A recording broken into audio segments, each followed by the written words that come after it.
my rabbits from Accra to this side, I lost almost about 70% of the rabbits died when I came here. Within 2 weeks, I lost almost half of the farm. Surprisingly, a chicken is someone's pet too. So if a chicken is someone's pet and a pet, you still kill them. A rabbit too can be your pet, but commercially you can still produce rabbit and enjoy them as meat. And comparing rabbit meat to chicken meat, rabbit meat is much way delicious than chicken meat. After a long period of um, doing one or two research, I realized that it's better I dry the grass into hay form and I give it to them. And when you give it to them as in the hay form, they enjoy it and then they drink a lot of water. Hello, everyone. I welcome you all to another episode of Hamburg Farms TV. My name is Oba Pasika. As we always do, yes, we go around interviewing farmers, being a poultry farmer, an animal farmer, a crop farmer, to know how you started your journey. Today, we've come all the way to Krabwa, and our guest for today is Godwin, and he's into rabbit farming. But before we get interactive, let's go for a quick commercial break. When we come back, we will comment. Stay tuned.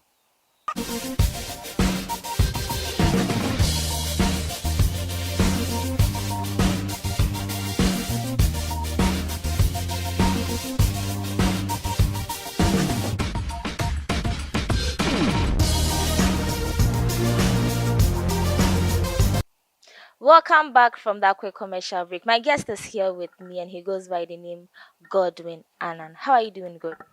I'm doing well. Are you sure? Yeah, I'm sure. Hope you're also fine. I'm doing very well. What do you do here? So this rabbit farm. I have other farms that I operate, but so this is my rabbit farm. This was actually my first farm that I started, and I didn't begin here. I started somewhere before moving them to this side. Yeah. And how long have you been into the farming business? Let's forget about the rabbit side. You said you do other forms of farming. So farming in general, how long have you been doing it? So farming in general, I started 2019 during the COVID season or epidemic, and then I moved to this village. So I moved here. That was February, and then in March, COVID came to Ghana. So that's how long I've been in the farm in general. So I started with the maize farm plus the rabbit farm. So let's say roughly 4 years. Okay. And how has the journey been like? Has it been smooth? Has it been rough? Has your challenges made you ever think of giving up? Yeah, the journey actually hasn't been that easy. Um, for instance, when I moved my rabbit from Accra to this side, I lost almost about 70% of the rabbits died when I came here. Within 2 weeks, I lost almost half of the farm. So that was shocking. And so I thought of giving up because moving your rabbits and then within 2 weeks, you just lose about 50%. I just felt like giving up. But I met one other farmer here and he was encouraging me to continue. So I just had to continue. And then my dad too was helpful. So and supporting me financially and other stuffs. Even though, so may he still rest in peace. And so with his support, I was able to still stay on my feet. And then I'm still in the rabbit business. Sorry for your loss, by the way. And what made you move from Accra to this place? Because talking, you said you were in Accra. And comparing Accra to this place, I think Accra, let's say, it's a city. So what made you move from the city to this place? So basically, the main reason why I moved from Accra to this place is the space. So I was doing a backyard farm way back in Accra, and we had a small space, just one of this cage can just be there. And then our house, so behind at the back of the house, there was a different house there, and then the residents there were complaining that my rabbits are disturbing them; they don't make them sleep. So I just felt like, okay, fine. Then I have to get a different land that I can operate on a bigger space. And then my dad told me that he has a land here, so I should move to this side and use the land since no one is using the land. So I just moved here, and it's a big land, and I'm even occupying just a small part of the land. So yeah, so as big as this structure is, I can when they produce more and then the whole place to get occupied, I can still move to other parts of the land. So yeah, that's basically the reason why I moved to this side. Good for you, because other farmers are renting places to, do their farming, and you are fortunate enough to have inherited this land from your dad to do your business here. I know many people don't know much about rabbit farming, as it is not common compared to the other forms of farming. When we say poultry farming, it is quite popular, crop farming is quite popular, but rabbit farming is a bit rare. What made you go into the rabbit business? So initially I thought of having a pet. Yeah, so I went to one farmer in Adenta, and when I got to his place, he has so many rabbits. I was like, wow. So I just was like, I'm just going to purchase 2 rabbits as my pet. And then he was like, oh, as a pet in Ghana here. So I was questioning why in Ghana here. He was like, right, if you buy a male rabbit and a female rabbit, and you cross the two of them, and then maybe the female can give you like say 5 bunnies within just a month. Yeah, within just a month, and then by the time you realize the whole place will be filled up with rabbits. So I should rather think of going commercial. Yeah, so I was like seeing what he has there motivated me to think of going commercial. So initially I just bought, instead of buying 2, I ended up buying 4 rabbits from him. Yeah. And I didn't have a cage. I didn't have a cage. And then so I got home with the 4 rabbits, and then I just left them on the ground, quickly gathered some wools and then some wire mesh, built up a cage, and then kept them inside. Yeah, I did everything myself. Wow. And then kept them inside. They were bunnies, so I had to um, grow them up to maturity and then started crossing. And then 3 females, they all gave birth to five kids. And so 5 kids within a month. And then I had 15. Yeah, 15 plus the 3, 18, 19. So and then I left them to take care of their kids for 2 months. And then the following month, I crossed the females again. And then they gave birth to five again. So I was like, so within the shortest possible time, I had like almost 50 rabbits.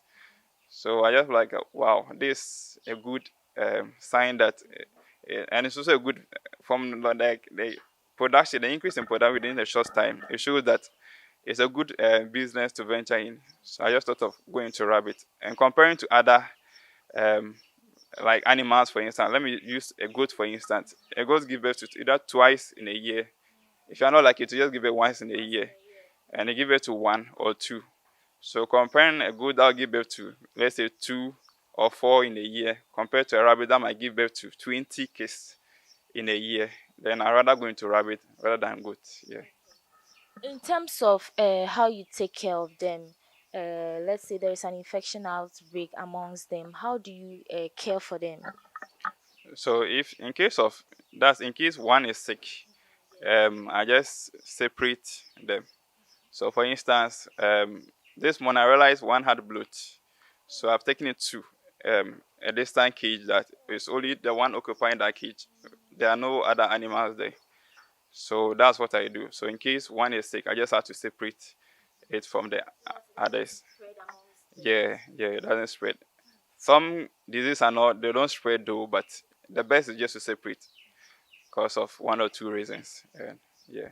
Aside your farming life, is there anything else you are into? Are you a business person? Do you go to work and then leave it behind for someone to take care of it, or you are here full time, 24/7? So I have an additional work that I do. Yeah. So let me say I'm a government worker. Yeah, and that's what I do aside the rabbit farm. But initially, it was the rabbit farm that I started on. And when I came here, God being faithful, I had another job, which is a government job attached to the rabbit farm. So let's say you are not around, you are gone to work. Do you have someone who takes care of them, a caretaker, or you are doing this alone on your own? So for now, I'm doing everything on my own. Yeah. You manage. So between 4:35 a.m., I'm awake and I'll be here. First, I come here, sweep the whole place, and then I feed them, give them water, and then roughly by 7:30 I'll be done, and then I'll go to work. Then right after work, then I'll go to the other farms to go and manage that side too. the purchasing rate? Do people come here often to buy? I'm using this comparison because poultry farming is a business that goes faster with the profit and everything, compared to buying a chicken and compared to buying a rabbit. You and I know there is a big difference. Yes, cause day in and out we are killing chicken, we are having our chicken drumsticks and all that. How is the purchasing rate? So with the for me, my side is okay, because I have someone that supply the rubbish too, and he mostly buys at the early stage. Let's say when they are 2 or 3 months, then he comes for them and then take it to his side and then go and sell. So for my side, the purchasing is okay, and it's also, since as you said, it's a growing farm sector as compared to the poultry side. So gradually, we are also getting there. We are creating awareness that people should start consuming rabbit meat. They shouldn't see rabbit as pet, because surprisingly, a chicken is someone's pet too. So if a chicken is someone's pet and a pet, you still kill them. A rabbit too can be your pet, but commercially you can still produce rabbit and enjoy them as meat. And comparing rabbit meat to chicken meat, rabbit meat is much way delicious than chicken meat. Are you sure you're not saying this because you're into rabbit business? No, please. It's rabbit meat is so far the best white meat in the world right now. Yeah. So, and it's very nice. The first time I tasted rabbit, the next day I killed another one. Hey, if care is not taken, you finish it on your own. Oh, I see. Then very soon the chicken lovers will come for you because you are condemning their chicken and then recommending rabbits to them. So, in terms of feeding, what do you feed them? So with the feed, for now we don't have a standard feed for rabbit. So we mostly use the chicken feed to feed them. But what we do is we kind of dilute it a bit. So for instance, I use bola starter mixed with wheat bran and then groundnut chaff. Yeah, so that's what I do in my farm. And they consume everything. They are okay with it. Yeah, yeah, sure. They are very comfortable. They enjoy it, as you can even see. Some are enjoying their food. Yeah. Okay, I've seen some green leaves, should I say grasses, around. What are those? I have moringa here in my farm, which I dry and then I break it into smaller pieces and then mix it with the feed and give it to them. It serves as medications for them too, and also serve as a growth booster for them. And then I have other grasses that are dry as hay for them. Um, Sometimes we give them the raw, the fresh grass to enjoy, but it comes with its own complications. So after a long period of um, doing one or two research, I realized that it's better I dry the grass into hay form and I give it to them. And when you give it to them as in the hay form, they enjoy it and then they drink a lot of water. How long can a rabbit live? Um, it's between 5, 15 years. Yeah. They can live up to 15 years. Yeah, they can live up to 15 years. If there is no infection that will take their life early and they live naturally, they can live up to 15 years. Yeah, sure, they can. That's if you are keeping it as a pet. But as a commercial producer or commercial farm, they don't last here for more than 5 years. So approximately by 3 years, they should leave the farm. Let's talk about your other forms of farming. What else are you into? So I'm into maize production and then cassava. So I do cultivate. I have an acre maize farm and an acre cassava farm. Are they all here in Krabwa? Yeah, they're all in. No, they're all here in Krabwa. So as I said, 2019, I came here and then I was just doing the rabbits. So after taking care of them, I realized I just go to the house and then be in the room, watch telly, and do nothing else again. So it was like I just kind of wasting my time. So I just decided to go and rent a land, an acre land, and then I used it for maize initially. And then someone was like, "There's money in cassava farming too, so I should try and add cassava to the maize, and then I did, and it was good. Do you have any plan of, let's say, in the near future, moving back to Accra, or you are here to stay permanently, no matter what? Yeah, for now, I've given myself 10 years stay here. Yeah, 10 years stay here, and so far I'm done with half of that year. Yeah, so I've been here for 5 years, 4 or 5 years now, and yeah, so for now, I since we have a land here and my farm is here, and I'm thinking of expanding to, um, I just be here for that long. But unless maybe my other work demands that I should be transferred to a different place to go and help out, that's when maybe I'll leave. But And if in case that happens, are you still going to move them around? Because you were speaking earlier and you said moving them from Accra to this place was quite difficult. You faced a challenge, which is you lost some of the rabbits here. So if you were to transfer again, don't you think you will be at loss? so I don't think so. The whole idea is I already have a plan that in case I'm being transferred, I'll just sell all of them out. Yeah, I'll sell all of them and then use the money, keep the money. Wherever I go, I'll go and start up there again. Start afresh. Yeah, I'll start at fresh. Since I already have the experience, starting at fresh won't be a problem. Yeah, since I can build it, I know how to build cages. I know where to buy some of the good breeds from. So that won't actually be a problem to restart again. So you built all these cages yourself, or you had help from somewhere? So all the cages that you see here, I built them myself. It's only the frames or the stands that I made a welder to do it for me. But all the cages here, yeah. You are not wasting money anywhere. So how many do you have here at the moment, the rabbits? So for now, I'm operating a 40 doe unit. So 40 females that are around here. And compared to the males and then the bunnies, I have like 100 rabbits right now. Yes, please. And I've seen some babies too around. Wow. Have you had any regrets? So far, no. But the only regrets was initially when I came here. As I said, you move to a different place and then within 2 weeks, you lose almost half of your rabbit. So that was when I had regrets that I shouldn't have even moved. I should have still stayed in Accra to do my thing. But I find that seeing the land and then the opportunities here, it's I don't really feel any discouraged or regret that I moved here. So far, it has been good. I sometimes be like, oh, it's God's doing that I moved here, and then being here, I can rent and then any number of acres that I want. I can operate 5 acres, and then do maize, cassava. So I can get money from my maize farm, the rabbit farm, the cassava farm, and I'll be good to go. Yeah. Are your other farms around here? Yes. Are they nearby? No, they are not nearby. So I have a motorbike that I use to uh, transport myself to the other farms too.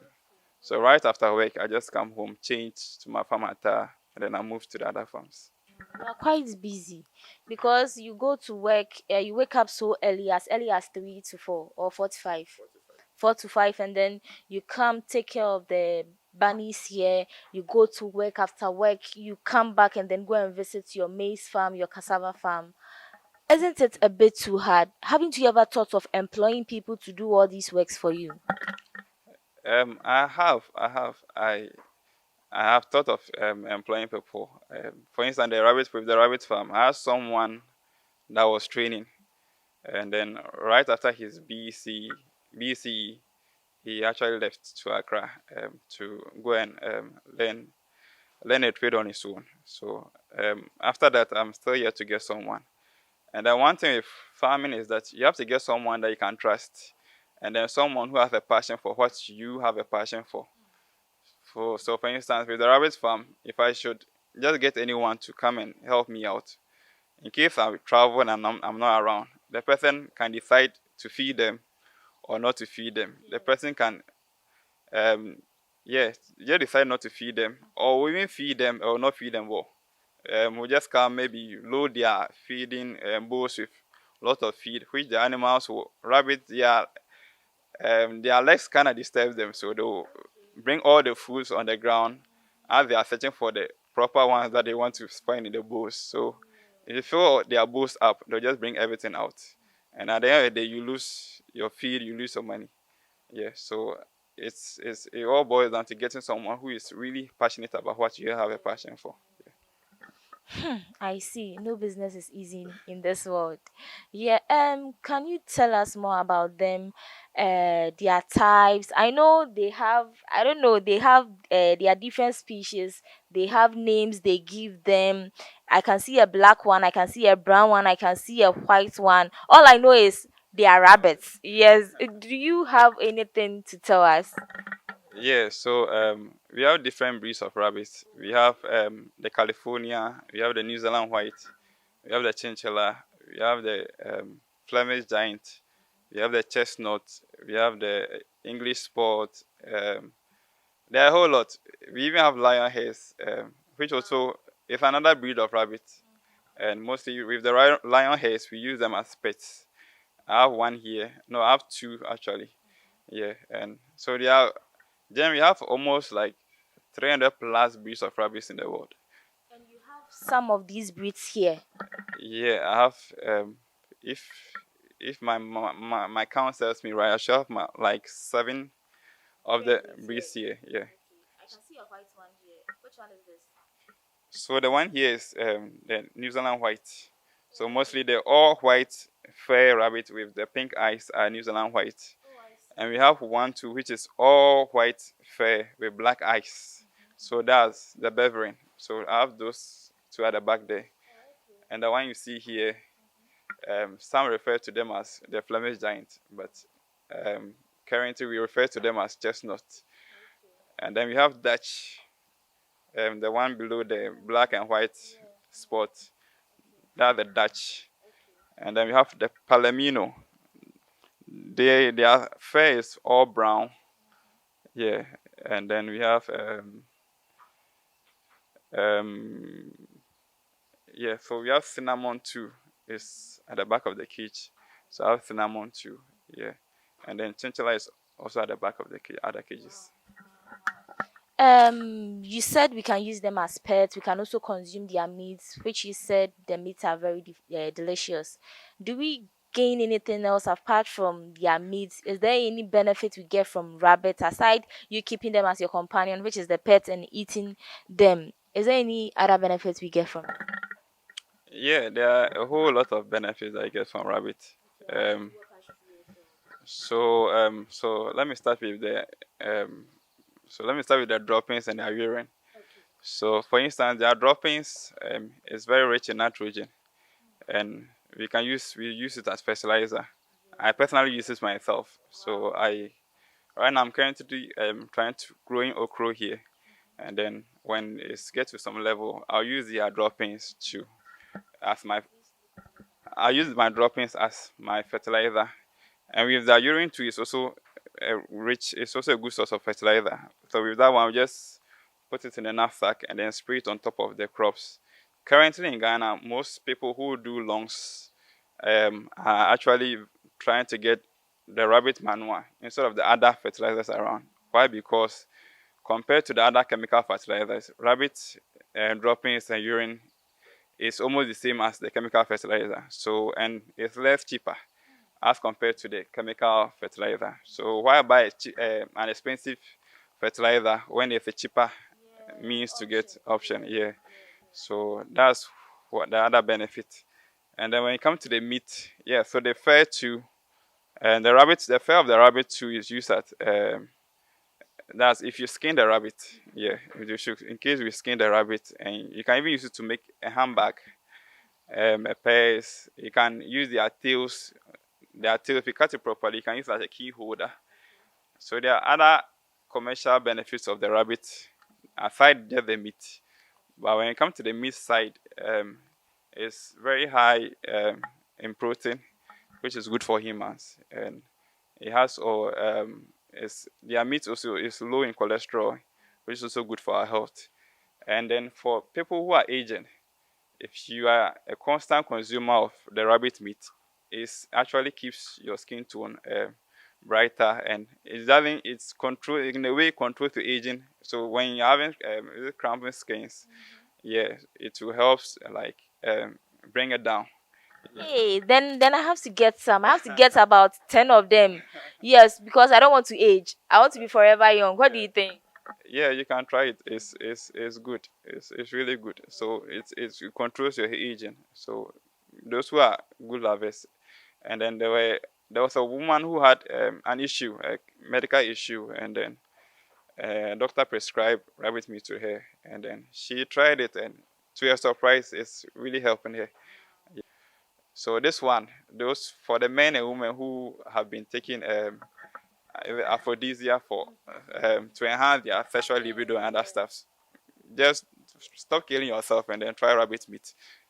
Yeah, so just try rabbit meat. Rabbit meat actually enhances the libido of men and both women, and also it helps with the menstrual cycle of the females. Yeah, so and then any lady who is having a menstrual cycle issue, just try rabbit meat. It will help you. Interesting, interesting. I think it has many beneficial importance because I just saw them as pets and then meat. But you saying this has really changed my mind. What would you tell someone who wants to venture into rabbit business? Will you tell the person to go ahead because it's a good business, or you tell the person the challenges in it and tell the person to give it some time and make sure he or she is really passionate about it before venturing into it? So for me, I'll rather say that you have the passion for rabbit or any other farm, just try and venture into it. Let nothing stop you from going into it. And then to everything that you do, there's a risk. And if you're not a risk taker, then you can't really do anything. Yeah. So with everything that you do, there's risks in it. The same thing when it comes to rabbit farming. So I'll tell other people that a heartbreak from a lady or a guy is not really a heartbreak, but a heartbreak from a rabbit is really a heartbreak. The reason being that you can come to your farm, see your rabbit healthy and jumping around. You move outside, come back, and then you come and see it that dead or sick. Yeah. So with that one, you feel the pain really. Yeah, you just feel the pain. But aside that, as I'm saying, if you have the passion for it, you don't nothing will stop you from giving up. Yeah, just have the passion for it, and nothing will stop you from giving up. And then secondly, you should know where you are before you want to know. If you know where you are, that will help you know what you want to do. For instance, if you are living in a rented space, and then you should ask the landlady or landlord what if they will allow you to operate this type of farm there. If they allow you, then you can start. And if you're in a place that there's let's say a residential area, and you can't do goats and other animals, just try rabbits, because with the rabbit they don't make noise. They don't make that too much noise. And even they don't even make noise at all. It's only when they are jumping in their cages that you hear them making certain sounds. But apart from that, they don't really make noise.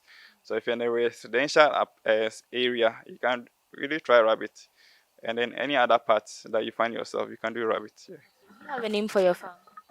Yeah. So this is PY Rabbit Farm. That's the PY stand. So PY actually means papaya. Yeah. So it's Okay, okay. the papa and the yao. That I just shorten it to PY, and then just use it to name my farm. So in case someone wants to come here and then purchase, how does the person contact you?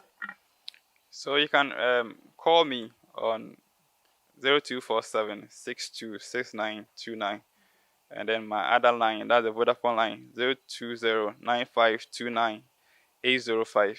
Yeah, so just call me any of these numbers, and I'll be I'll be available to you. Yeah. I'm just praying the next time we come around, you'd have gotten an honest, trustworthy, passionate person who'll be handling all this, because doing this on your own, Yeah, I must say you are really going through a lot because you wake up as early as 4, come here, take care of these bunnies, go to work. After work, you come back, visit the other farms. You are really going through it, and I hope you find a trustworthy person you can, let's say, hand over to. Not even hand over, who can take care of your farms when you are not around. It was a pleasure talking to you. We'll come around next time to visit your maize and then cassava farm. Thank you. This is where we conclude. Don't forget to like, share, subscribe, and then leave a comment so that we know we are on track or off track. My name is Obapaska, and my guest for today was Godwin Annan. See you next time. Bye.